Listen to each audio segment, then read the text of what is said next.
Pweza penzi kitovu cha umauti. Yaani kwa upande wa pweza, swala la kutafuta watoto ndiyo tiketi ya kifo chao.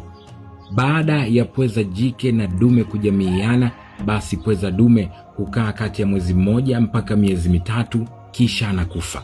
Na kwa upande wa pweza jike huatamia mayai bila kula wala kutoka kati ya miezi miwili, miezi 10 na wengine hufika mpaka miezi 54. Na baada ya hapo hufa pia kwa kudhoofika kwa njaa.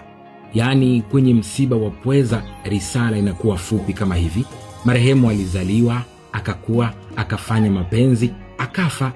Na kwenye msiba wa pweza huwezi kukuta pweza mzee, na hata ukimkuta basi ujue hana watoto. Nafahamu unajiuliza kuhusu wale pweza wa kwenye meza za kachori. Iko hivi: wale ni pweza wastaarabu, pweza wanaojitambua, pweza waliojitunza, ambao bado wana uvulana wao na usichana wao.